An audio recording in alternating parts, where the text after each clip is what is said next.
Welcome to This Week in South Carolina. I'm Gavin Jackson. As the state recognizes Confederate Memorial Day next week, the conversations continue around how to address Confederate memorials and monuments in our state. Joining us this week to discuss this issue in a recent paper they have co-authored, Heritage versus Hate, is political science professor Dr. Scott Huffman and Dr. Gibbs Knotts. But first, more from this week. Lawmakers in Columbia took action on several major bills this week as the end of the legislative session looms. In the House, lawmakers sent the governor a bill that would incentivize E&J Gallo Winery to locate a $400 million production and distribution facility to Chester County by amending state liquor laws to allow the wine giant to open 3 tightly controlled tasting rooms in the state. The House slightly changed and approved a Senate bill that would make the electric chair the default method of execution in the state, with the new option of the firing squad, since the state can no longer acquire lethal injection drugs. The bill is expected to reach the governor's desk before sine die. Another controversial bill should soon reach the governor as well, now that the Senate has passed the gun bill known as Open Carry with Training, which would allow those with a concealed weapons permit to openly carry their gun. The Senate rejected a change to carry without a permit, and the Senate Judiciary Committee voted out the hate crimes bill, which would increase penalties on those found of committing a hate crime against someone based on several immutable characteristics. No religious speech is going to be criminalized under this unless you commit a homicide or an assault first. The House-approved bill is on the Senate calendar, along with many other bills, with just 3 legislative days left in session until sine die at 5 p.m. Thursday. Bills that do not make it to the governor's desk or are not in conference committee by then will remain where they are until lawmakers return in January for the final year of the 2-year session. Joining me now to discuss their recent research on Confederate monuments is Dr. Scott Huffman of Winthrop University and Gibbs Knotts. He's the Dean of the School of Humanities and Social Sciences at the College of Charleston. Welcome back to both of you. Thanks. Great to be here, Gavin. Scott, let's start with you. Tell us about this recent paper that you both co-authored with 2 other authors, Heritage versus Hate. What did you guys find in this paper? Well, the Heritage versus Hate, it has been sort of the popular description of, anything having to do with the Confederacy. So, whether it's the Confederate battle flag, whether it's these statues, and it's a little bit of a sort of pop culture phrase. We actually try and get more accurate measures. But what we found is in the grand debate over Confederate monuments, that the thing that matters more than Southern identity is, racial enmity or kind of racial resentment is how we phrase it in the paper. So whether or not people identify in their core as a Southerner makes no difference about what they want to do with these monuments. However, the greater the level of racial resentment, and we can talk about the measures if you want, but the greater the level of racial resentment, the more likely they are to want to leave these monuments alone completely as they are. We gave them quite a few options, sort of leave them alone, put them in a museum, leave them where they are, but put a marker to give historical context, or remove them completely. And again, it was racial resentment, not Southern identity, that drove the belief of folks who wanted to completely leave them alone just as they are. So Gibbs, pick up on that and tell me, and just like what Scott was saying, we always hear this heritage, not hate, and now we're hearing the opposite is what your paper's kind of proving here, and these arguments for keeping them around, and pick up on racial resentment being a big topic here as well. Yeah, exactly. I mean, we asked the respondents. This is, again, I think it's important to say these are folks from across the South. So we use Winthrop poll data, and we looked at respondents from across the South, so from all different states in the South. And it's about if they answered in a more racially conservative way, and our question was, white people are currently under attack in this country, how much do you agree with that statement? And folks who agreed with that statement more were more likely to support leaving the Confederate monuments where they were. It's not just that. There are other factors that also impact opinions about Confederate monuments. But, we've done so much previous research looking at the Confederate flag, but not a lot of people had looked at Confederate monuments. And that was kind of a new take on our article, was to look at the monument debate, not necessarily just the flag debate. And that's something recent too, because we have seen the flag, the downing of the flag in 2015 here in South Carolina at the State House grounds. It's not maybe as big as a debate. Is that maybe why you focus the research on the monuments now, since they have been everywhere essentially? I think it's more recent. I mean, I think, Gavin, certainly these defining moments, and we saw here in Charleston with the Emanuel AME massacre. I memean, that was really a defining moment where the flag came down in South Carolina. The legislature supported taking the flag down, and that was, we were really kind of, at the center of that entire debate here in South Carolina. I think Charlottesville, in a lot of ways, was a big moment for the monuments discussion, and so, I think the flag started coming down first. There's really not any flags on public ground that I can think of. I mean, we could probably think of an example or two, but, monuments are still very much a part of the conversation. You can go really to any community in the South and in many communities across the country and see a Confederate monument. So it's something that local towns, communities, towns councils, county councils are debating and talking about. And so we thought, let's get some public opinion data. We've got this incredible poll up at Winthrop University. Let's ask some questions and see where people come down. Mm-hmm. And Scott, we're talking about your polling data, obviously running the Winthrop poll, and you used your polling abilities to get some data on this topic. Tell us about the methodology again. We kind of had some idea what you're talking about with racial resentment and Southern identity. Drill down for me about maybe who are these people you spoke to, the background, the breakdown, demographics of this polling data. Right. And, whenever you do a scientific poll, you have to make sure that the population of respondents, your sample, reflects the population overall. So our sample is weighted to reflect the exact population of the entire South. And this is, all of us who teach Southern politics, we can get into a debate about what constitutes the South. You really don't want to be sitting. I don't want to start that debate here. With us, yeah. So I picked the 11 state South, the 11 states that seceded from the Union, the so-called 11 Confederate states. So looking at the demographics of the 11 Confederate states, our sample population mirrors those exactly. So what you have to do is make sure everybody has an equal probability of appearing in this poll. Now, in this sense, all telephone polls are a little skewed against people who literally have no phone, the abject, homeless, poverty population who has no access to a phone. But anybody who has a phone, be it cell phone or landline, has an equal probability of appearing in this sample.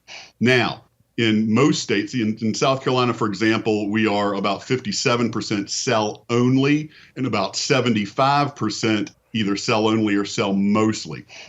So your sample has to incorporate more cell phone sample than landline sample. And the great thing about telephone polls is it's legal to call cell phones with telephone polls. For example, with robopolls or, the automated polling, IVR, interactive voice response polls, they are not legally allowed to call cell phones. So one of the great things about the methodology of a phone poll is, sure, it takes a little longer, but you're getting an accurate glimpse of the population. Now, the other thing is, when I say population, I mean general population. This was not a likely voter poll. This wasn't a registered voter poll. Some of our folks are registered. Most of our folks are registered. Some are not. So this reflects the general population of the 11-state former Confederate South. Gotcha. And then, Scott, racial breakdown as well. Can you break that down as well? Yeah, it matches the entire South, which differs, of course, from state to state. So you have, more African Americans coming from South Carolina than you do from Tennessee. So you have to make sure that your demographics don't reflect any single state. So even though we are calling out of South Carolina, and, there's always the possibility that when, our respondent hears a Winthrop poll, they might be a little more willing to answer, which is why your sampling has to account for that. So we make sure we match the racial parameters of the entire South, not just heavily African-American states like Mississippi, Alabama, South Carolina, and Georgia, but even the less African-American states like Tennessee, Virginia, and Florida. Mm-hmm. And the margin of error on this poll, just to clarify, and how many people you called? Well, the usable number for this poll was 600, so you're getting at plus minus 4% on this. The actual number of respondents we got overall was greater, but when we are doing statistical analysis like this, we have to make sure that all the people we analyze have every dependent and independent variable that we're looking at. Otherwise, when we say, hey, being an ideological conservative is important, that means we have to compare people who are ideologically conservative to other people who are ideologically conservative, and then racial resentment. Then we have to compare people who are high racial resentment to people who are, say, moderate and socially or ideologically conservative. So the number of folks that had every possible variable we needed put us at a margin of error of plus minus about 4%. But that's why the statistical analysis allows us to look at statistical significance.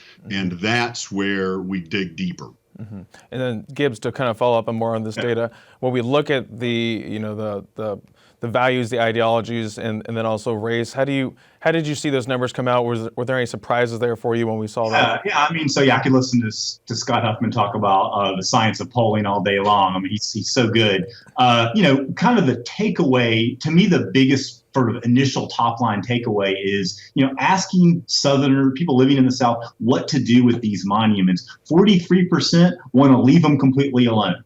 So you see the TV where they're getting knocked down and there's protests. 43%, so plurality want to leave them alone. Another 25%, that's 2/3. So another 25% when you add the leave them alone, just want to leave them there and add a plaque, add some contextualization. And so, despite kind of what you see, from the loudest voices, 2/3 of folks in our poll at least said either leave them or put some context. 25% said, hey, they're ready for a museum. Only 6% wanted to see them taken completely down. And I think, Scott, we can correct me. I think we did this in 2017. This is an ever-changing environment. And so, if we did it again in 2021, this is something where public opinion has been a little bit fluid over the last few years. But I think that's an important takeaway. And then when it comes to kind of who's more likely to want to see these folks see these monuments stay in their place, we mentioned racial resentment already. Folks who are ideologically conservative, older folks, and of course white voters, all were statistically more likely to want to leave the monuments in place. So those are probably some of our top line findings. Gotcha. And let me pick up on what Gibbs was saying. That's absolutely right. That looking at it in 2017 versus looking at it in 2021 could make a big difference. Some of our previous research analyzed the attitudes in South Carolina about the Confederate flag atop the State House dome before the Mother Emanuel murders and after the Mother Emanuel murders. So things can really change. So what we found is, up at least through 2017, these are the things that drove attitudes about the Confederate monuments. We're actually looking at the same thing, hopefully in an upcoming Winthrop poll, just at South Carolina. And that includes, different measures of racial resentment. Is it really just this fear of being under attack, or is it sort of thinking that African Americans in America aren't working hard enough? What types of things really pick up on the racial attitudes? And going back to what Gibbs said about Southern identity, I honestly didn't expect it to be as flat as it was. I knew Southern identity wouldn't be the big driver because, often is the case, African Americans are more likely to identify as Southerners.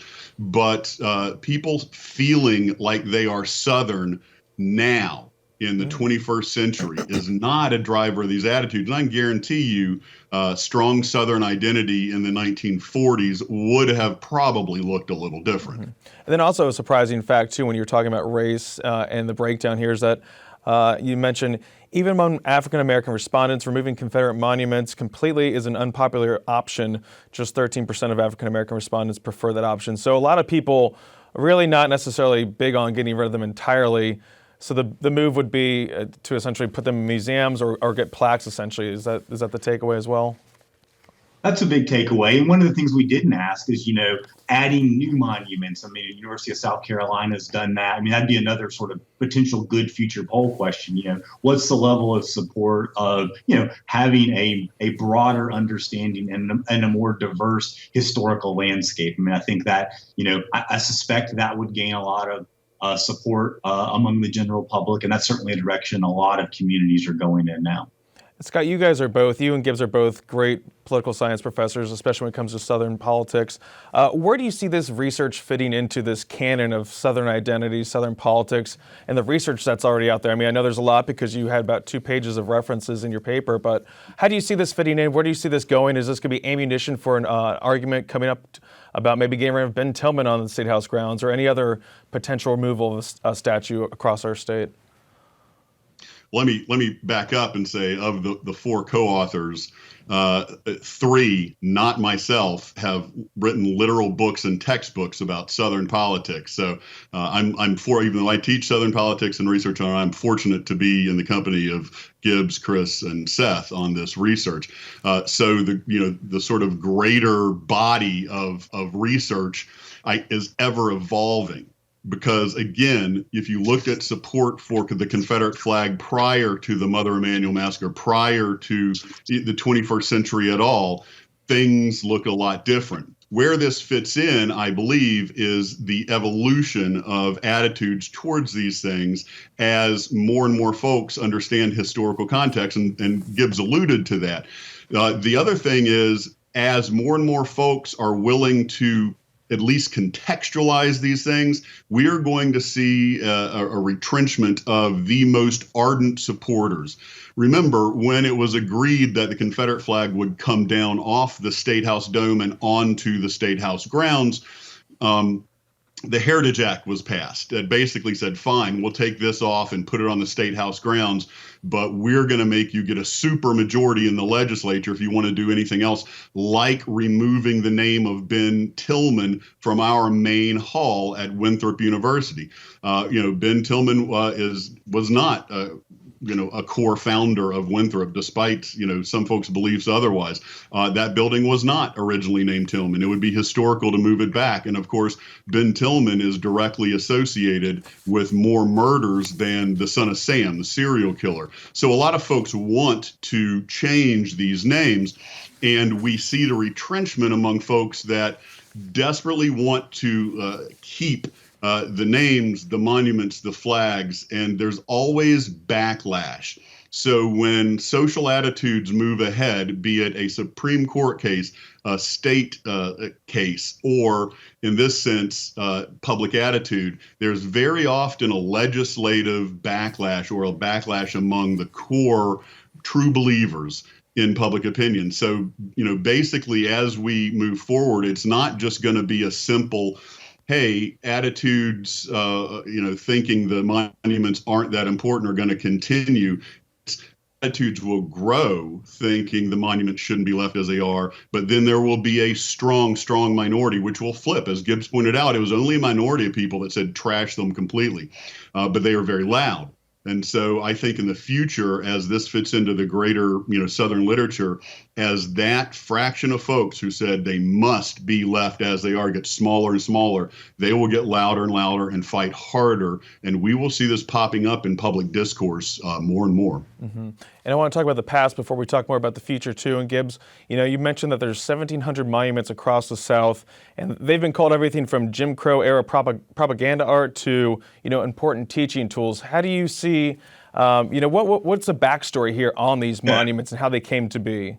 It's such an important point, and the historians are doing such really, really great work on this and really digging and seeing. So like my colleague here at College of Charleston, Adam Dombey, has a book out called The False Cause, and he looks at, the speech that was given when they dedicated the Silent Sam Monument that was up at UNC until very recently. And it was, it was done to say, look, we celebrate the Confederacy and white people are still going to be in control. And it was very white supremacist in, when you go back and look at the speeches and look at the reasons for these monuments. And again, most people think, oh, well, they probably put them up a couple years after the Civil War. I mean, they put them up, as the South segregation really became the dominant in the South post Reconstruction. So really surging in the early part of the 1900s, and then surged again in the 1950s and 1960s as people are protesting against some of the changes that are federal going on. So like even the South Carolina flag atop the State House, we've talked about that. That was put up. It certainly was the 100-year anniversary of the Civil War, but it was also a way to say to the federal government, you're not going to tell us what to do with Brown versus Board of Education. We're going to maintain the current racial order. And so, there is a very complicated past, and I think historians in particular are doing a great job. We're social scientists. We're more looking at the public opinion. We're looking at how elected officials vote, but historians are going back and digging through those primary sources and telling a very interesting story about when these monuments were put up. And Scott, jump in on that and tell me about this whole slippery slope theory and people being concerned about getting rid of these monuments and erasing history, even though obviously the history is still in the history books and these are just monuments and public displays. Can you talk about people's concerns about that when they hear these debates, they hear this discussion? When we see the Calhoun statue come down last year down there in Marion Square, but the road next to it is still called Calhoun. There's still a Calhoun County, but people say, what could happen next? Could they rename a county? Could they rename roads in the state? Well, once that statue came down, everybody forgot that Calhoun had anything to do with the Civil War. So, yeah, it totally erases history. No, people don't learn from monuments. People don't learn from statues. That's sort of a bit of a false flag. As a matter of fact, the reverse is kind of true, because especially if you look at the monuments put up by the Daughters of the Confederacy, they push this false lost cause narrative. And Dr. Dombey down at College of Charleston, who Gibbs mentioned, has written about this extensively. The lost cause narrative was, hey, how did we as Southerners, the righteous people, lose this war? And it's wrapped in both this Arthurian legend of the noble aristocratic folks and biblical beliefs. Again, if you look at the book of Judges, in several books in the Old Testament, what you see are the people of Israel, God's chosen people, being blessed by God until they get arrogant, and then they're smited by God, and to teach them a lesson, then they come back. But they're always God's chosen people. So ministers across the South, Southern folks in general, started buying into this. We actually, because we're so much better, became arrogant. And so God allowed this to happen, even though we are the righteous people. That's an actual rewriting of history that is written specifically like that on some of these monuments. But as to the slippery slope argument, first and foremost, it's a fallacy, because you must defend this one thing at a time. And then you must defend the other thing at a time. If you're sort of acknowledging that, okay, Ben Tillman's name probably shouldn't be on a building on Winthrop, but I don't want to allow it to take it down because he's also on a building at Clemson and he had more to do with Clemson. No, single debate at a time. Also, that's just used to sort of preserve things as they are, which is, of course, the literal definition of conservatism, to preserve things, the status quo as they are, without realizing that history books will continue to exist. We still know all about the Roman Empire, despite its statues and buildings crumbling. And as more folks come in who have very different attitudes than the people who put up those monuments on public property, things should reflect that.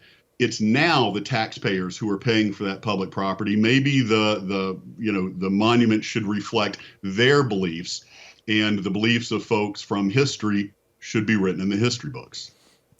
Interesting argument there from you, Scott. Gibbs, we have 1 minute left. I want to ask you, should we still be making monuments? Should we still be putting monuments up on public grounds if they could be considered controversial in the future?